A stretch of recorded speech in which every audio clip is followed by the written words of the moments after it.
Magandang hapon po sa ating lahat at oras ng uwian. Alam ko ho ay marami sa atin ay naiipit na naman sa traffic at hayaan po ninyong samahan ko kayo ngayong 23 January 2025. Habang kayo po ay pauwi, yung iba siguro ay papasok pa lamang sa kanilang opisina, iba naman ang shift, yung iba naman ay naghahanda siguro ng hapunan at inaantay makauwi ang kanilang mga mahal sa buhay. At yun pa rin ang ating pag-uusapan, mainit pa rin na pinag-uusapan yung expose na inilabas ni Pangulong Rodrigo Roa Duterte sa tulong na rin ni Congressman Sid Ungab. Ito nga ho, yung napakalaking anomalya dito sa 2025 unconstitutional budget sapagkat na-discovery na pag-alaman na puno po ng blanco yung Bicameral Conference Committee report na siya po nagiging pundasyon ng ating taunang budget. Kanina po sa isang panayam ako'y natanong at sinabi ko walang sinabing blanco ang GAA.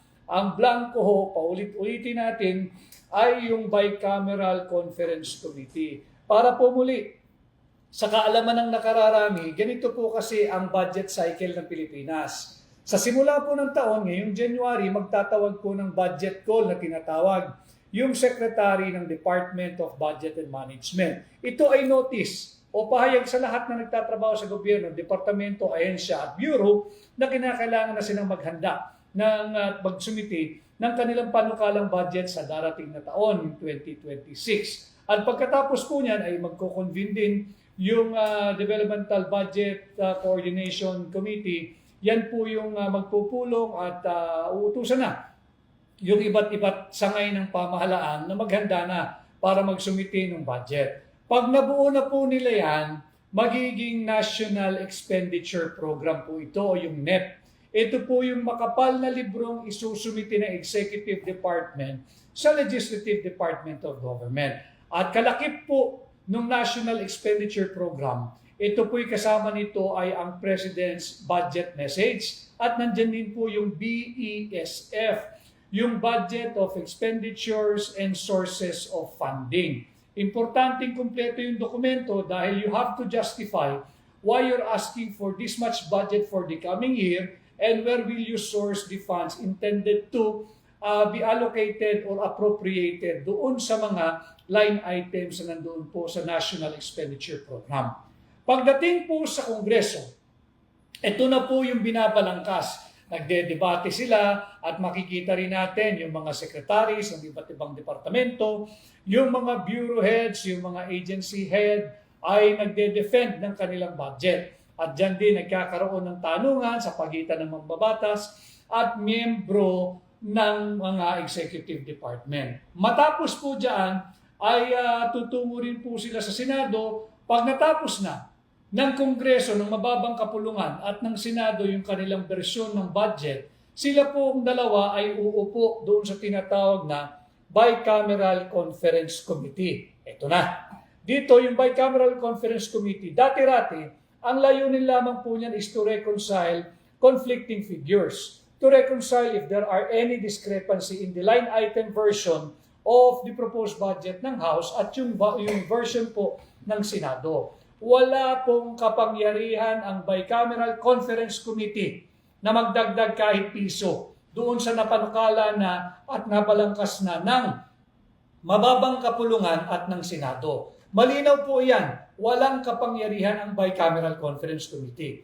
Kaya natin sinasabing unconstitutional yung 2025 budget sapagkat hinayjack po, pinalitan ng Bicameral Conference Committee yung nabalangkas na budget ng mababang kapulungan at ng Senado. At higit sa lahat, pinalitan po ng Bicameral Conference Committee ng walang otoridad yan, hindi po kasama sa budget cycle o budget process rather.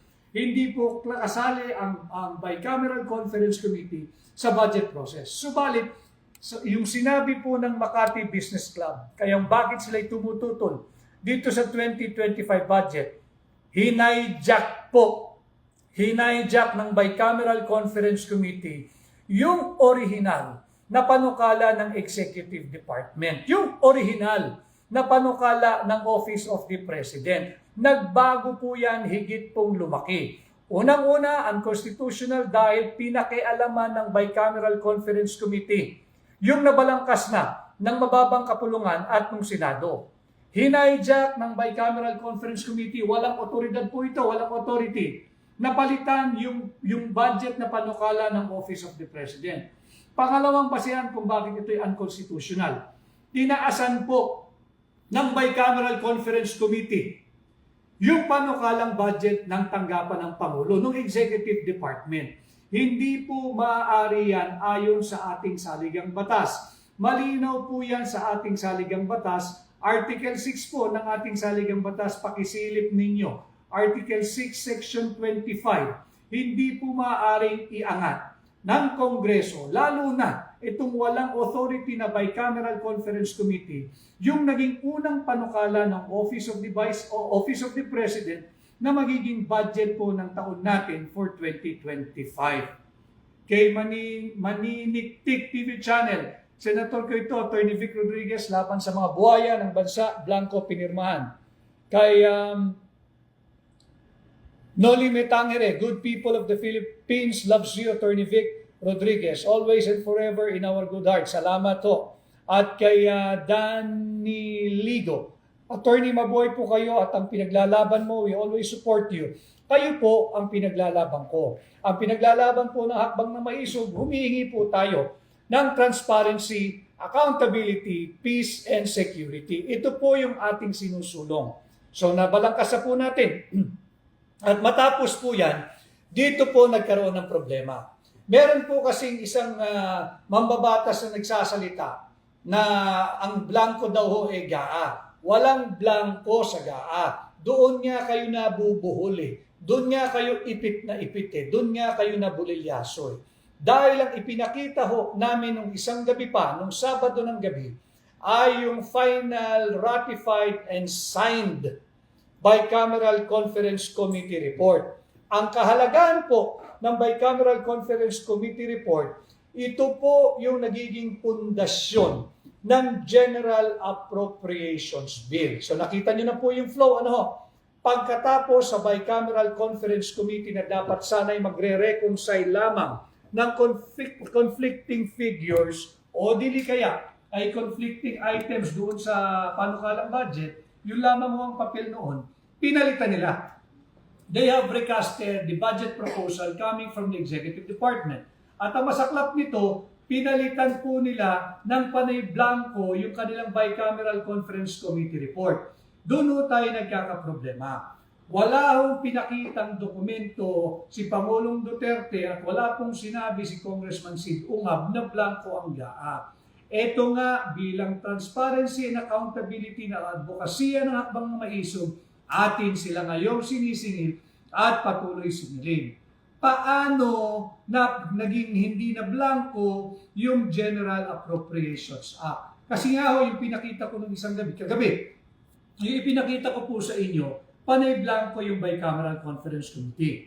Report na daang bilyong piso, hindi po nila maitatanggihan. And I will just like to mention his name again sapagkat tama ho yung pagbabalita niya.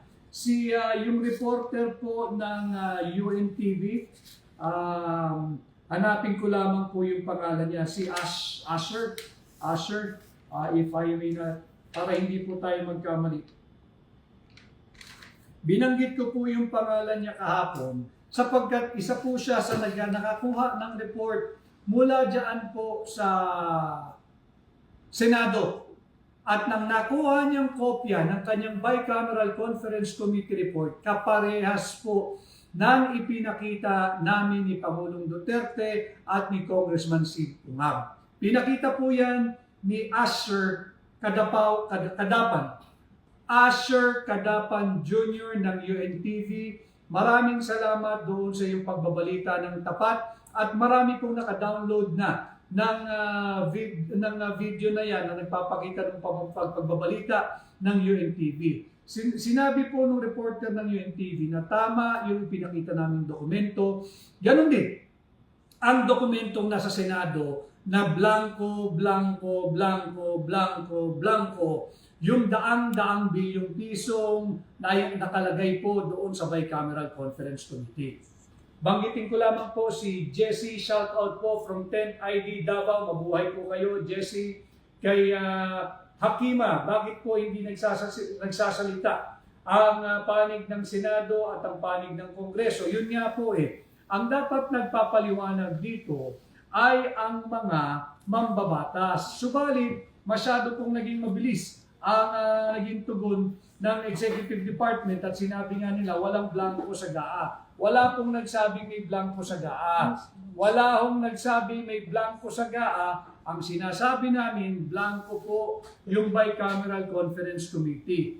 At yun nga ho, yung final certified and napirmahan na pong versyon ng Bicameral Conference Committee report, naging tinatawag na po itong enrolled bill o yung General Appropriations Bill. Hindi ho pwedeng maging enrolled bill kung ang basihan mo ay panay blankong Bicameral Conference Committee report. Hindi ho kasi sila aabot sa halagang 6.32 trillion kung panay po blanco yung kanilang numero. How did they arrive at the figure of 6.32 trillion pesos kung panay blanco, daang bilyong pisong blanco ang nandoon po sa Bicameral Conference Committee report? Final na po iyon. Pirmado, ratipikado ng dalawang pulutong ng Senado at ng mababang kapulungan. Pati po nung kanilang chairperson po ng Finance Committee ng Senado, pirmado. Yung chairman po ng Committee on Appropriation ng mababang kapulungan, pirmado. Kaya po final na yan. Meron nung nagpapalusot na draft pa lang daw ho yun.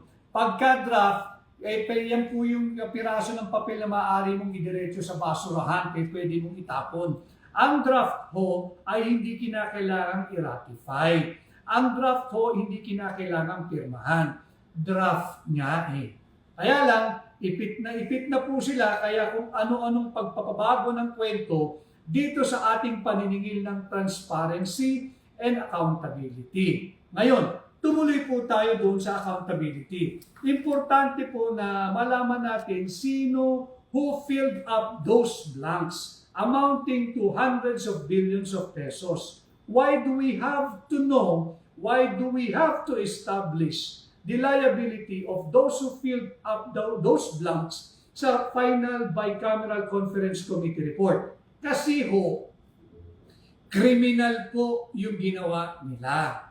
Yung pagpasa ng isang final Bicameral Conference Committee report na puno ng blanco na bilyon-bilyon, daang bilyong pisong halaga, kriminal po iyon. Pera po ng taong bayan yan Yan po ay malinaw na paglabag sa ating revised penal code. Yung ating kodigo penal, yung ating mga batas sa kriminal, bawal po iyan.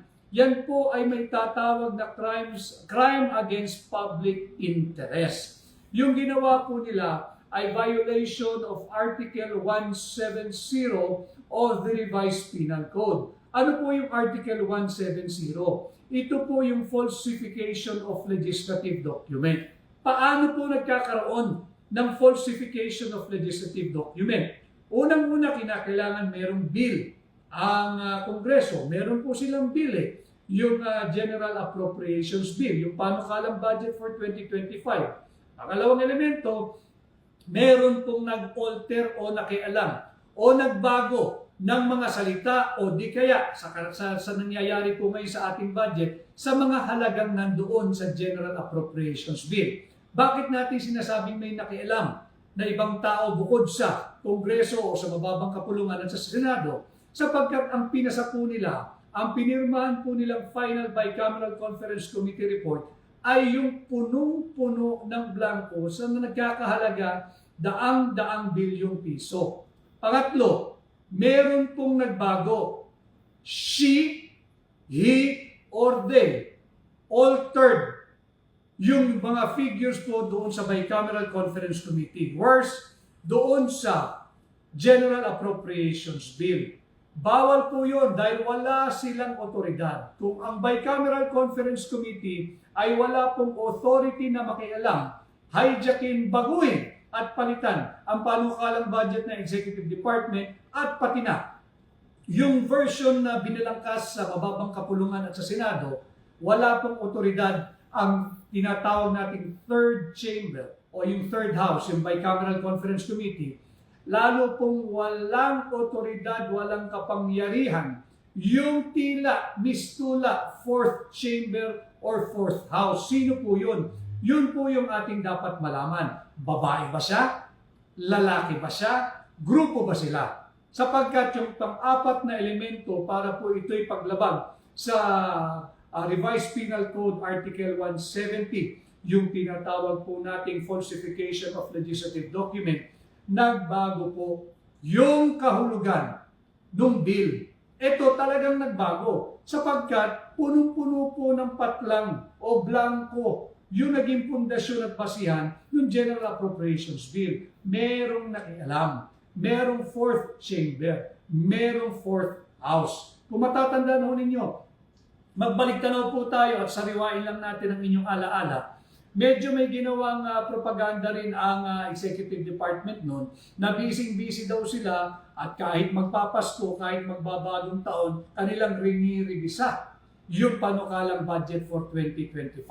Pati po iyon, bawal yun. Sila ba ang nagbago ng mga halaga? Sapagkat kung sila, yun po ay pag-amin that they have violated Article 170 of the Revised Penal Code, yung falsification of legislative document. They falsified sapagkat binago nila. Yung bang pinapakita nilang larawan na sila'y busy-busy, meron ba silang pinalitang halaga? Meron ba silang binura? O meron silang dinagdagan? Meron silang binawasan? Bakit po bawal yan? Sapagkat malinaw sa ating saligang batas. Ulit, mabalik huli tayo sa saligang batas. Article 6 of Section 24 ng ating saligang batas. Malinaw po dyan. All appropriations bill shall originate exclusively in the House of Representatives. Malinaw po dyan. Walang authority ang tanggapan ng Pangulo o ng Executive Department kahit ang Sekretaryo ng Department of Budget and Management pakialaman. Yang General Appropriations Bill. Criminal Act po iyan. Yan po ay crime against public interest. Pera po kasi ng sambayanang Pilipino yan. Kay Rick Morales Junio, Go Attorney Vic, ilabas mo lahat para mabulabog ang buhaya. Kay must lift ba? Tama. Ibunyag ang mga anomalya para sa bayan. Tama po, ito'y dapat pinag-uusapan natin. At nakakatuwa dahil marami na pong nag-uusap tungkol sa ating kaunang budget. Dati-rati ho, hindi pinag-uusapan ito. Ngayon mainit na mainit pinag-uusapan dahil nga nahuli na bisto, sabi ko nga ho, slam dunk evidence yung ipinakita ni Pangulong Rodrigo Roa Duterte na nadiskubre ni Congressman Siguna. Uulitin ko ho, babalik ko kayo sa sentro ng usapin. Huwag ho kayong magpapadala doon sa mga nagpapakalat ng fake news na sinasabing walang blanco yung GAA.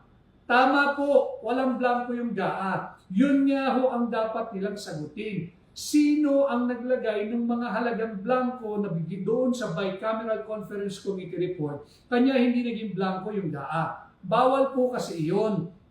Ang tanging merong authority lamang ay yung ating mga mambabatas. At meron ding nagpahayag ng isang araw na mambabatas na pinirmahan daw niya at kung may blanco, inutasan niya yung kanyang mga staff na sila na lamang ang magkumpleto ng mga blanco kanilang iniwan.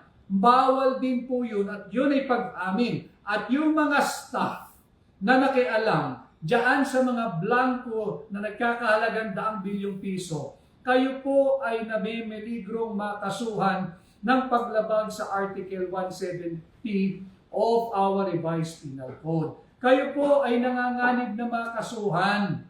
Delikado po kayo sapagkat yan po ay falsification of legislative document.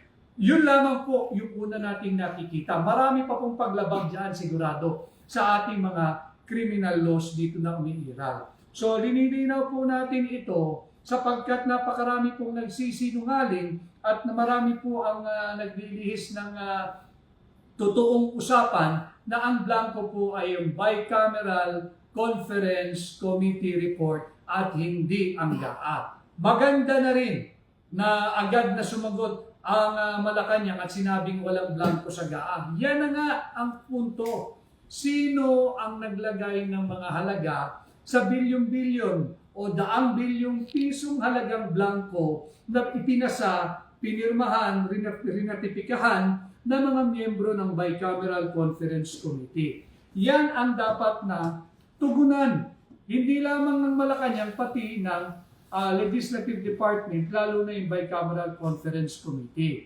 Kaya po, maraming salamat muli sa maisog na paglalabas nitong napakalaking kontrobersiya nito kay Pangulong Rodrigo Roa Duterte. Salamat din sa kabayanihan ni Congressman Sid Ungab. Wala pong nagsasabi na may blanco ang GAA. Ang usapin po dito, bago naging GAA yan, meron po tayo, mga kababayan, na tinatawag na General Appropriations Bill, yung GAB. Yun po ang sinasabi natin na blinangko base sa Bicameral Conference Committee Final Report. Pirmado po yan, pinakita ko na po sa inyo yan, at naglabasan na rin naman. Kaya Felina Acorda, go lang tayo sir hanggang makamit ang tunay na katotohanan sa mga gumagalaw sa pera ng bayan. Salamat kay Pachi. Ingat po kayo, Attorney Vic. Galit na naman ang mga kalaban. Hindi po sila dapat magalit. Dapat po ay maging transparent at maging accountable sila. Bakit sila magagalit? Hindi naman po nila pera yan. Bakit sila magagalit? Hindi naman nila pag-aari ang buhay ng bawat Pilipino. At bakit sila magagalit? Hindi naman nila pag-aari ang Pilipinas. Kayo po ay narariyan lamang sa isang malinaw na 6-year term.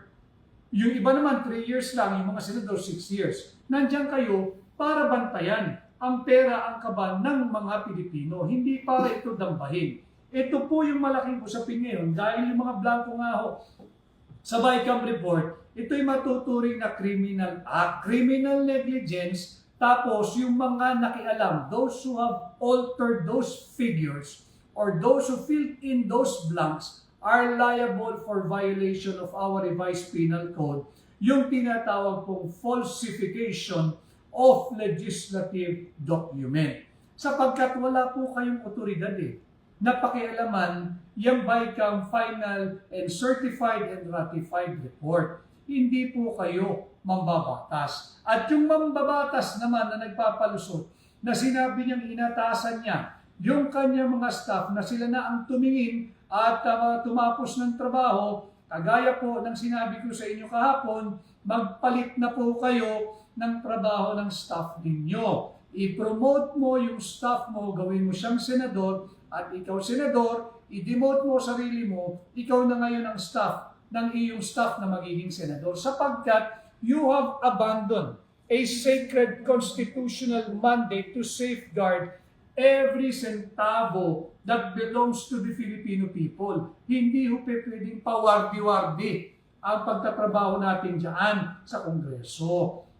Hindi po pwedeng pawardi-wardi ang attitude ng ating mga mambabatas sa mababang kapulungan at dyan din ho sa Senado. At merong isang napakaingay na miyembro daw ng Makabayan Black. Hindi ka tunay na makabayan.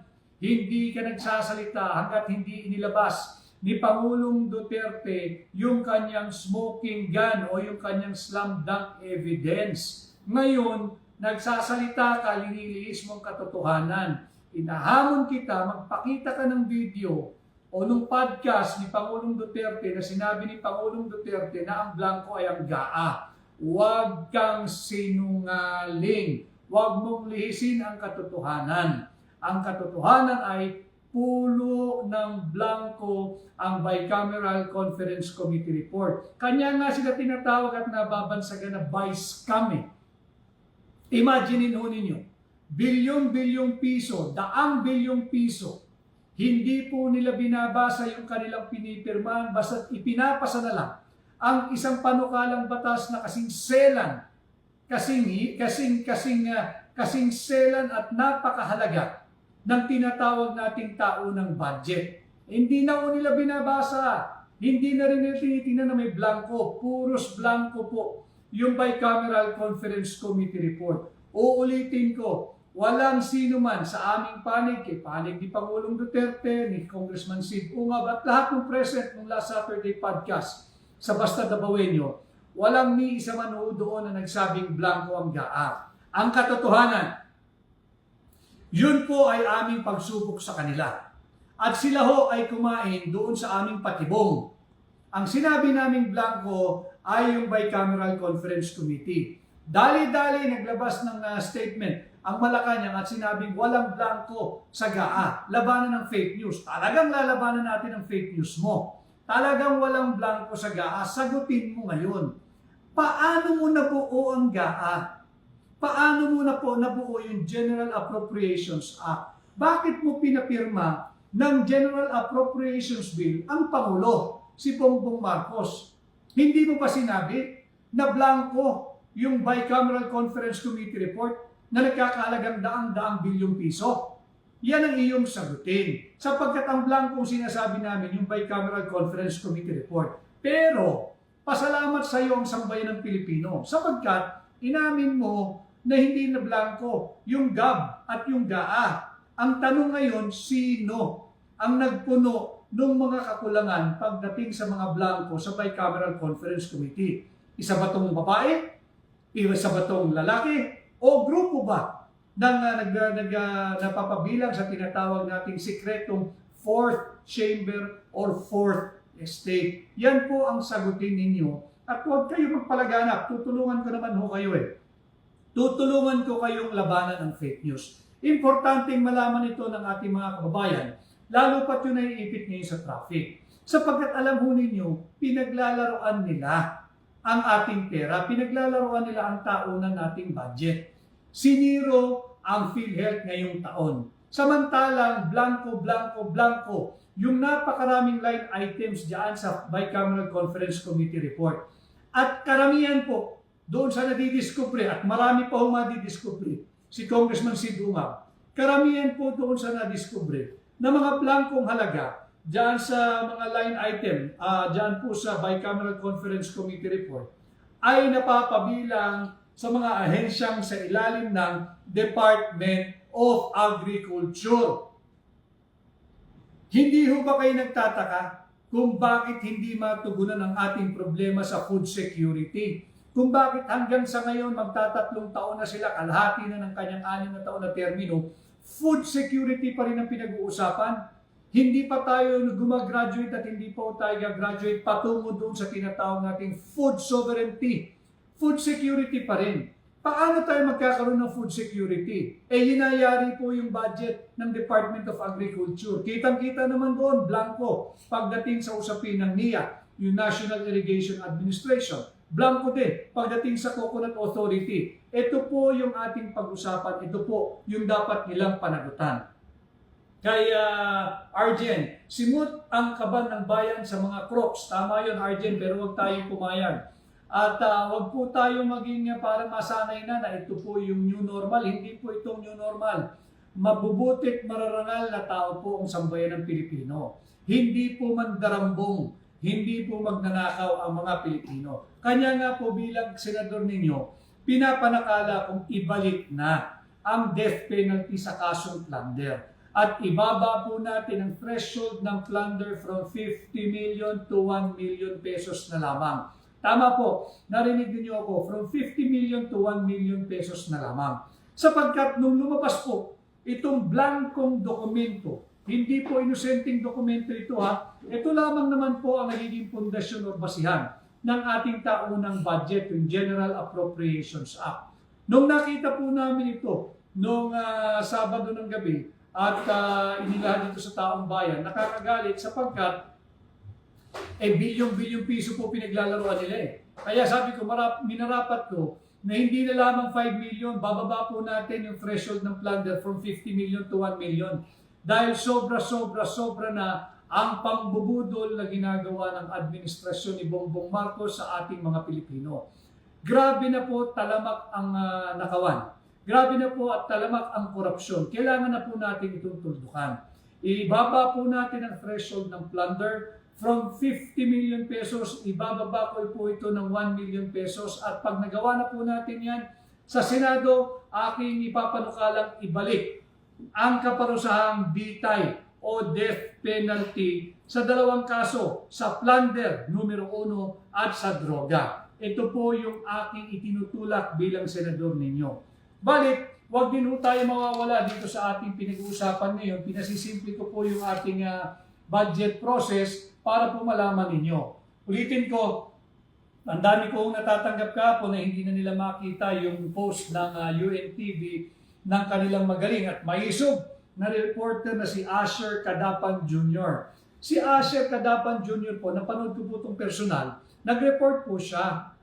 Humingi po siya ng kopya sa Senado dahil Senate beat ho yata siya, yung kino-cover niya sa UNTV.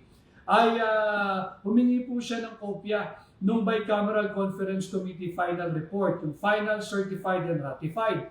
Yun din ho ang ibinigay sa kanya. At nung tinanong siya nung anchor ng UNTV kung parehas lang yung hawak at ipinakita ni Pangulong Duterte at yung hawak niya na kinuha niya sa Senado, ang sagot niya, yes, parehas na parehas yung aking hawak at yung ipinakita ni Pangulong Duterte. So dito pa lamang nalabanan na po natin ang fake news ng Malacanang na ang blanco daw ho ay ang GAA. Wala pong blanco ang GAA. Ang dapat mong sagutin, sino nagpuno ng mga blanco doon sa GAB, yung General Appropriations Bill. Sino ang nagpuno niyan? Dahil yun po ay magkakaroon ng pananagutan sa ilalim ng ating criminal law. Yan po ay falsification of legislative document. Kinakailangan matuntun natin sino yung nagpuno ng mga blanco. Dahil tayo'y nakatitiyak na wala siyang authority na punan yung mga blankong sadyang iniwan ng mga miyembro ng Bicameral Conference Committee. Kahit po sa aking personal na pananaw bilang abogado, kahit po ang miyembro ng Bicameral Conference Committee ay mayroong pananagutan dito sa tinatawag nating falsification of legislative document. Bakit? Sadya po nilang iniwang blanco yung mga daang bilyong pisong halaga diyan sa budget ng iba't ibang ahensya sa ilalim ng Department of Agriculture. Ito pa lamang ho kasi yung nakikita at nadidiscover ni Congressman Sid Umab, pero ayon sa kanya marami pa hong blanco. So sino ang nagpuno niyan? Kinakailangan managot yung mga pumirma dyan sa blankong Bicameral Conference Committee sapagkat ito po ay hindi inosenteng dokumento. Meron pong tinatawag na evidentiary value. Yung dokumentong yan, dahil yan ang pundasyon, yan ang puso, yan ang backbone, yan yung spinal column, spinal cord nung ating taunang budget na ginagawang GAB, yung General Appropriations Bill, na kapag pinirmahan ng Pangulo ng Republika ng Pilipinas, nauuwi po siya isang batas at tinatawag na General Appropriations Act dahil batas na po iyan. Iyan ang dapat sagutin, iyan ang dapat panagutan at ating panagutin. Ito nga ho yung sinisigaw ng hakbang na maisog, yung transparency. Wala na pong transparency sa paglimbag ng ating taunang budget. Ang masaklap, ang masakit, wala po silang accountability. Panay palusot na wala raw pong blanco sa GAA. Hindi po GAA ang may blanco. Ang may blanco po yung enrolled bill, yung General Appropriations Bill. Bunsod ng blanco ng Bicameral Conference Committee final report. Punong-puno po yun ng blanco at ang halaga po ay aabot sa daang-daang bilyong piso. Kaya nga po ang aming tanong, paano ninyo natuntun yung halagang 6.3 trillion pesos budget for 2025? Panay blanco po yung napakalaking halaga na nandoon sa item ng Department of Agriculture. Ulitin ko, para naman sa ating mga kabataan, pasimplihin natin, bago kasi tayo graduate sa eskwela, magtungo ng kolehiyo, kinakailangan alam natin yung sagot sa 1+1, sa 2+2, sa 3+3, pero mahirap po talaga sagutin yung 4+ blank. Ito ho, yung henyo na ipinamalas nung kung sino mang grupo ang nagpuno ng mga patlang o blanco diyan sa Bicameral Conference Committee report. kay Jello_22. This present administration proves that politics can easily override the law. So disappointing. At kay BMZM Go Attorney Vic, push niyo po ang death penalty. Please don't let Filipinos down. Hindi po kaya po tayo naririto tumugon sa hamon ng hakbang na maisog upang pamunuan ang tunay at maisog na oposisyon sa Senado. Lalabanan po natin ang korupsyon, subalit kinakailangan ko po ang tulong ninyo.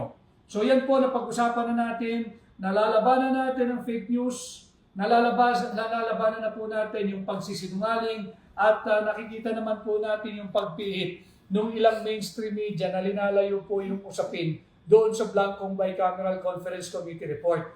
Hindi po kayo mananaig, hindi po kayo magwawagi. Lalabanan po namin kayo. Huwag kayong magpagamit. Mahiya naman kayo. Pati yung mga reporter na nagpapagamit. Lalabanan po namin kayo. Sapagkat nasa panig namin ang katotohanan, blanco yung bicameral conference committee report. Huwag na po ninyong paggamit ang inyong sarili. Do not push that agenda of fake news. Stop peddling lies and stop giving lies to the Filipino people every day. Ang pinag-uusapan po ritong blanco, uulitin ko, ay yung bicameral conference committee report. Hindi po ang GAA. Pero napabuti na rin sapagkat sila po ay nahulog sa ating patibong at agad-agad sinabing walang blanco ang GAA. Sagutin po ninyo.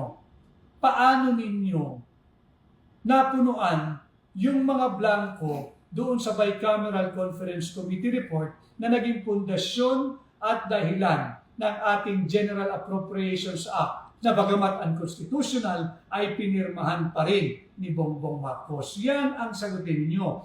Yan ang burning question of the day. Sino, anong grupo, anong authority nung mga nakialam dito sa blankong bicameral conference committee sapagkat dapat kayong managot.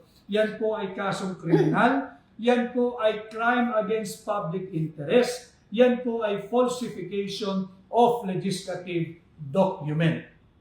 Kay Billy Boy, Senator Vic, solid kami sa iyo, Bulacan area, salamat Billy Boy. At kay J.R. Agustin, file a case now, may magsasampa po ng kaso, antay lamang po ninyo dahil medyo makapal yung kasong hinahanda. At Attorney Vic, bakit po saga yung sagot ni Bangag at Bicam naman ang usapan? Linilihis nga ako kasi sa usapan, o dili kaya mali po yung nagpayo sa kanya na sagutin mo, sabihin mo walang blanco saga ang pinirmahan mo. Wala naman talagang blanco ron. Kaya nga dapat sila pare-parehos managot. Paano napunan yung mga blanco? Sino nagpuno ng mga blanco? Yun yung kanilang dapat sagutin at dapat ay singilin natin sila.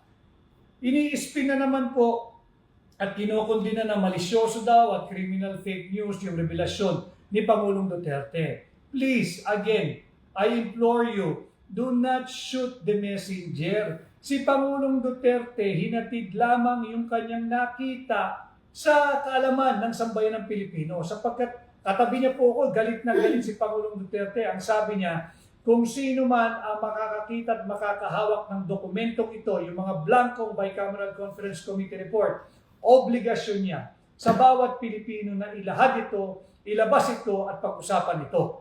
At malaking pagkukulang kahit kanino man kapag itatago ito. Yun po ang ginawa ni Pangulong Duterte at tayo dapat magpasalamat sa kanya at kay Congressman Sid Ungab. At yung mga sumasakay na mga miyembro daw ng Makabayan Black, huwag po kayong maniniwala doon. Wala pong puso para sa bayan yun, hindi po makabayan yun.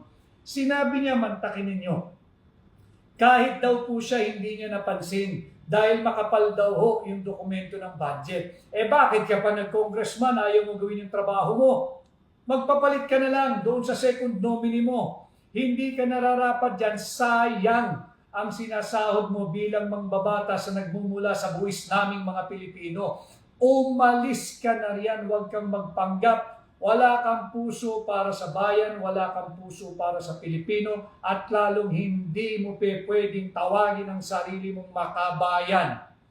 Kay Mamaco Jr., Idol, iboboto kita, pati mga kapitbahay ko, maraming salamat. Ikakampanya rin kita sa kanila. Yun din po ang aking pakiusap sa lahat po sa inyo.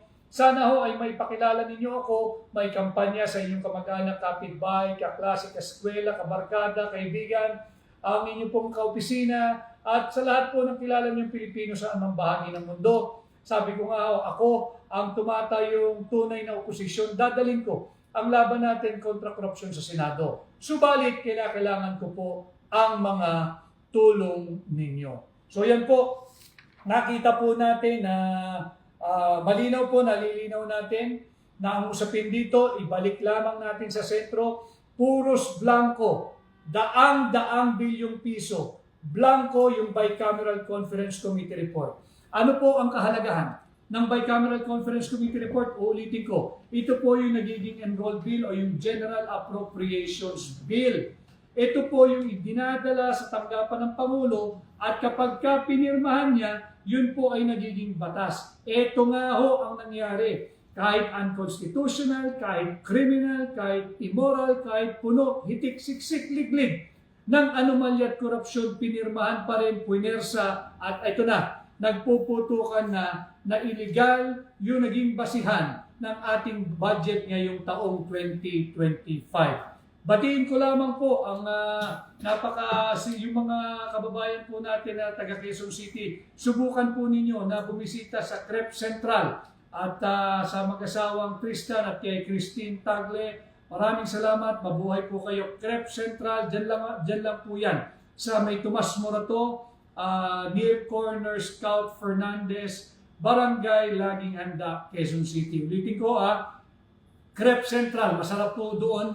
Diyan po riyan sa bandang Tomas Morato, near corner Scout Fernandez, Barangay Laging Handa, Quezon City. So muli po, wag po tayo magpadala doon sa fake news na tinutulak ng mga ayaw lumantad ang katotohanan. Hindi po usapin na may blanco ang GAA. Wala po. May nagsabi po sa akin kanina, Attorney Vic, 3 senador na ang nagsasabing walang blanco yung GAA. Wala naman nagsabing may blanco ang GAA. Kahit 24 na senador pa ang magsabing walang blanco ang GAA, wala kaming pakialam doon. Ang sinasabi naming blanco, yung naging basihan ng GAA na pinirmahan din ng mga senador at mga kongresista. Sa panig ng Senado, ang dapat nagsasalita at nagpapaliwanag yung chairperson ng Finance Committee, si Senadora Grace Poe. At sa panig naman ng House of Representatives, yung chairman ng Committee on Appropriation, si Congressman Saldico. Dahil sila po yung pinuno ng contingent ng magkahiwalay na bahagi ng ating Kongreso. Kay Filipino News Channel FNC, good morning sir, here from New York City. Kamusta po yung mga taga New York? Mabuhay po kayo. Bantayan po ninyo ang mga kaganapan dito sa ating bansa. Sobra na po ang pambubudol. Sinasalaula na po nila ang talino at pagkatao ng bawat Pilipino pumipirma ng blankong Bicameral Conference Committee report na ang naghalaga lang naman po ay 200 bilyong piso. 200 bilyong piso po ang halaga na iniiwan nilang blanco. Ganyan na po kawalang hiya ang nangyayari pagdating sa paglimbag ng ating taunang budget. Kaya may nag-confirm sa Congress pero bakit walang nadedebunk na expose? Hindi ko maintindihan anong ibig niya sabihin. May nag-confirm sa Congress, kinonfirm na po ito ni Congressman Sig Ungab. At yung nagpapanggap na makabayan na hindi naman talaga makabayan, kinonfirm niya pero ginugulo niya. Ang sinasabi niya, wala raw blanco sa GAA. Wala kaming pakialam kung walang blanco sa GAA. Ang pinag-uusapan dito, blanco yung Bicameral Conference Committee report, yung enrolled bill, aprobado, ratipikado, pirmado ng mga senador at kongresista. Yun ang punong-puno ng blanco. Huwag po kayong magpapalihis sa katotohanan mga kababayan. Kaya sinisentro ko ulit ang usapin at ang ating pong dapat pag-ukulan ng panahon, hindi po yung GAA. Dapat silang managot. Bakit na kumpleto ang GAA? Tanungin po natin sila. Paano naging 6.32 trillion pesos ang budget natin ngayong 2025? Yung naging pundasyon ng GAA, ng General Appropriations Bill, yung enrolled bill, ay puno-puno ng blanco. Paano kayo umabot sa 6.32 trillion pesos? Uulitin ko, 1 plus 1, 2, 2 plus 2, 4, 3 plus blank. Mahirap pong sagutin yan. Kahit po henyo pa kayo dyan, mahirap pong sagutin yan. At nakakaawa din yung ating mga magagaling na nagtatrabaho sa gobyerno. Pati yung ating mga sekretaryo na nagpupuyat para depensahan yung kanilang budget. Iba na ho pala ang nagpupuno ng budget ngayon. Hindi rin yung illegal, unconstitutional na third chamber or third house. Tila meron pang fourth chamber or fourth house. Who is she? Who is he? Who are they? Sagutin nila yan. Kailangan malaman natin sino yung malikot ang kamay na nagpupuno ng mga patlang o blanco diyan sa naging pundasyon ng ating budget. Anong otoridad mo makialam?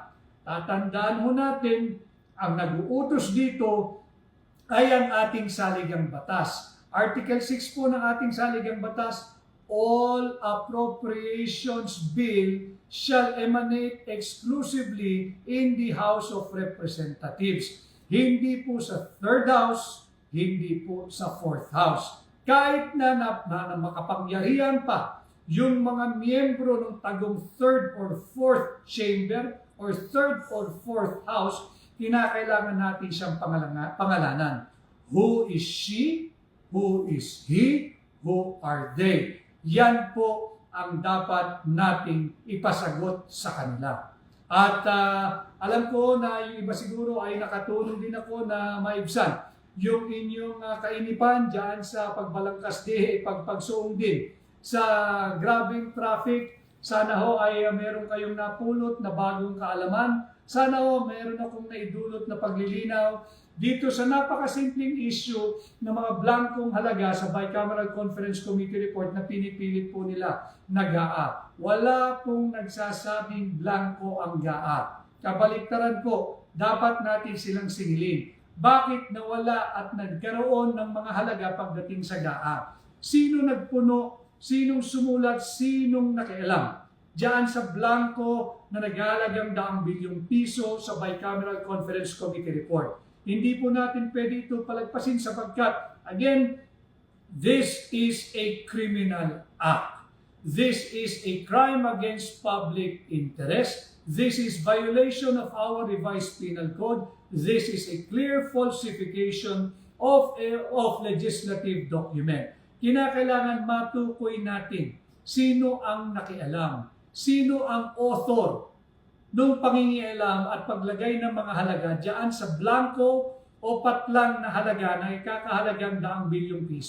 Kinakailangan natin silang panagutin. Kinakailangan natin siyang panagutin. Siya ba'y babae? Siya ba'y lalaki? O marami po sila? Ito ang ating dapat singilin sa ngalan po ng transparency, accountability. Singilin po natin sila. Pera niyo po iyan. So muli ho, huwag nating tigilan ang isyong ito. Pilit linilihis pero hindi po tayo padadaig. Ating patuloy na pag-uusapan itong napaka-anomalyang 2025 unconstitutional budget. Muli ho, ang blanco ay ang Bicameral Conference Committee report. Ang kahalagahan po nito, ito po ang nagsisilbing pundasyon ng tinatawag na Enrolled Bill or General Appropriations Bill na kapag pinirmahan ng Pangulo ay tinatawag na pong GAA. Wala pong blanco sa GAA, ang blanco po, ang anomalya po ay nagmumula doon sa blankong Bicameral Conference Committee report. At ang tanong, sino ang nagpuno ng mga blankong yan? Sapagkat nakakatiyak po ako ngayon sa harapan ninyo, wala pong authority ang nagpuno ng mga halagang yan sapagkat tapos na po yung Bicameral Conference Committee report, certified, ratified, and signed by the senators and by the members of the House of Representatives. Tapos na po iyan. Sila lamang po, yung Kongreso at yung mababang kapulungan lamang ang maaaring maglagay ng halaga dyan. Not even the members of the Bicameral Conference Committee. O ngayon, sino ang nagpuno ng mga blankong yan?